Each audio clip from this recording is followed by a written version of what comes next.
Delaney, my homeroom teacher, one of the best teachers ever at Vazny. And he gave us a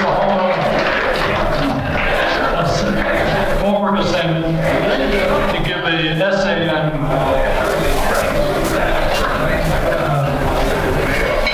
Gregor Mendel. And a lot of us didn't know what Gregor Mendel did. So we all did the homework and everything. And we were the first ones to know what he did. So the following weekend, we go to the Catholic League game at Gateway Stadium. My brother Jim happened to be the starting guard. Eddie Bowen over here was the starting tackle. But they had programs and they had their names on there. They won big, and we had class elections for class representatives the following week. And I got voted in unanimously because the name recognition. And I stayed that way for 4 years on the student senate. They got me started. So go forward a little bit with the great football team we had that year. And we're going down to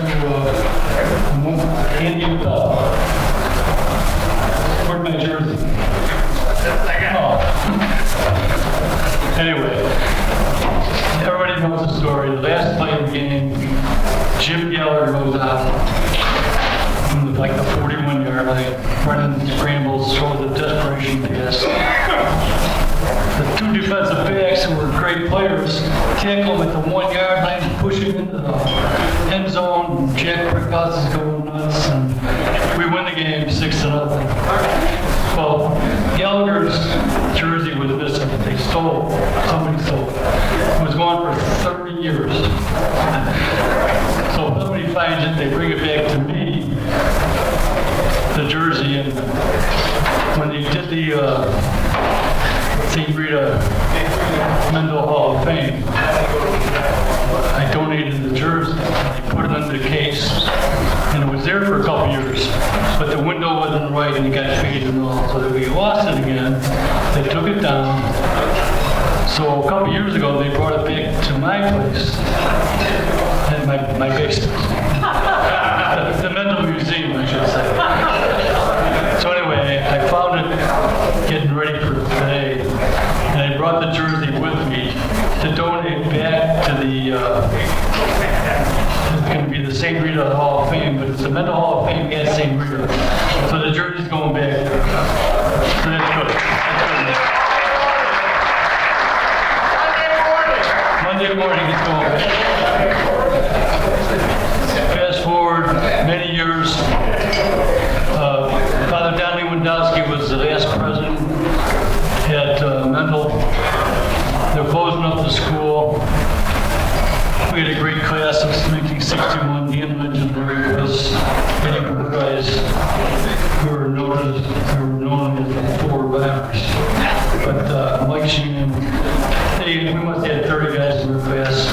The last day, they gave away the trophies and desks and everything else. So Father Dan comes up to me, and we were teammates in the football team, same year and everything. And Jack, I need to see you in the office. So I said, guys, I got to go to the principal's office. So he gives me a printout of all the 8,850 graduates in Mendel in a 30-pound booklet. So here I go home that day with this book with a computer printout. This in 1988, so I don't do anything with it for a couple years. Dave Maher was a good friend of mine. He was a coach at Mendel, and with Mike and Jimmy Burton, and we in 1998.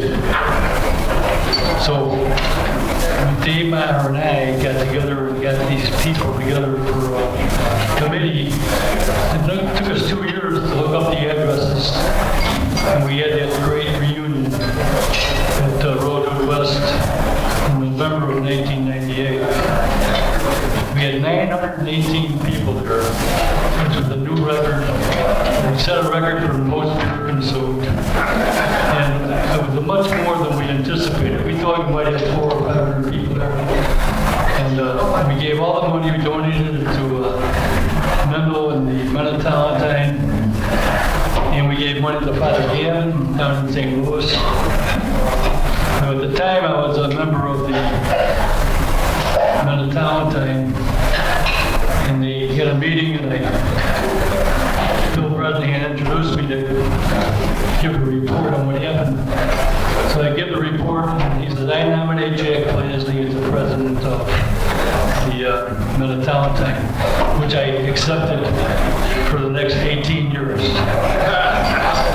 So it ended up, Dan Lynch, Larry Buss, and I were at the same time officers, president, vice president, secretary for the Men of Talentine and for the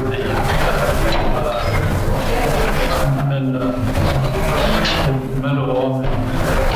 So it's been a long road, and it's been great, and I couldn't have more fun. It was just a joy to look forward to.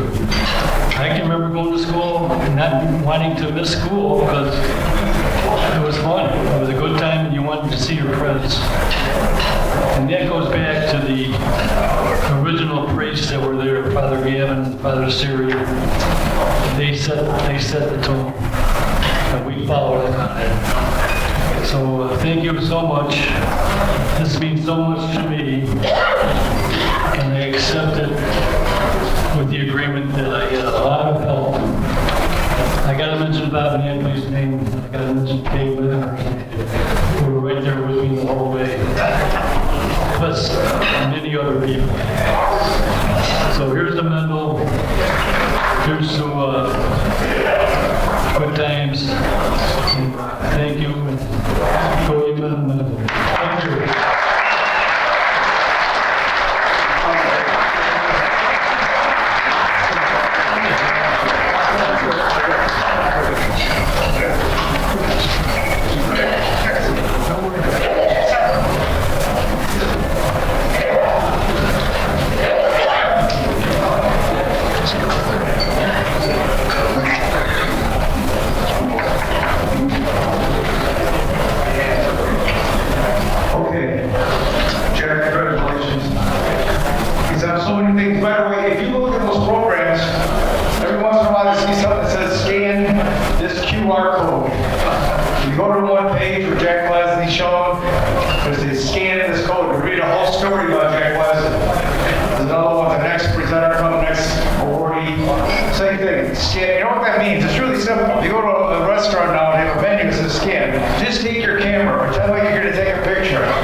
Oh, there he is.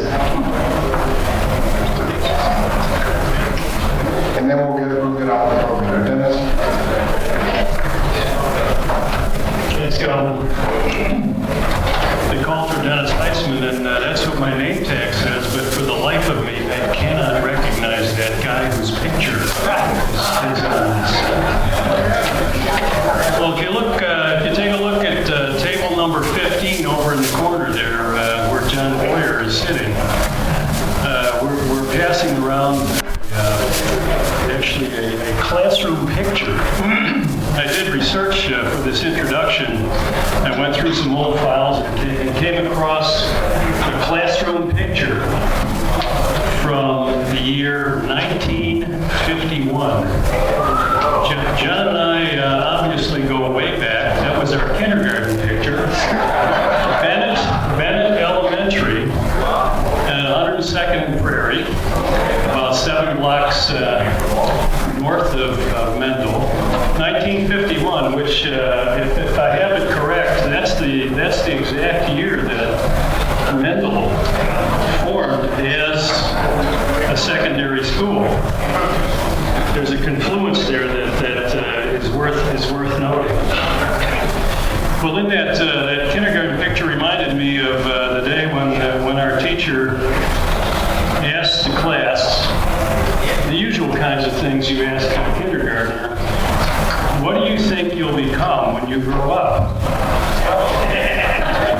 And we threw out there a few things. You know, you had cowboy, you had football player. I aspired to be a paper boy, actually, and following in the footsteps of my older brother, which I thought was about the best thing you could do with your life.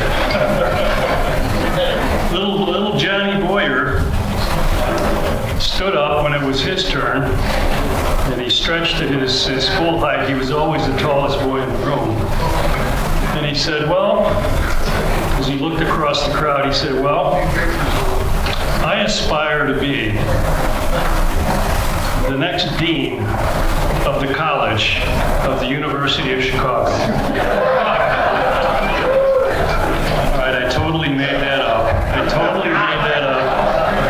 But it could have been true, because that, in fact, starting at that stage, his first introduction to some form of education, John became a superstar in academia. And all you need to do is Google him, and if you have an afternoon off, you'll be able to maybe touch a little corner of what he's done over the course of his career. After he graduated from Mendel, he, along with a guy named Danny O'Grady, those were the two individuals that got full scholarships to Loyola University. And that was a good thing, because like many of us that went to Mendel, he came from humble beginnings. It was questionable whether the tuition that was going to be required for a college education was going to be there. But he was bright enough, smart enough, a true academic all-star that he earned himself a scholarship for 4 years.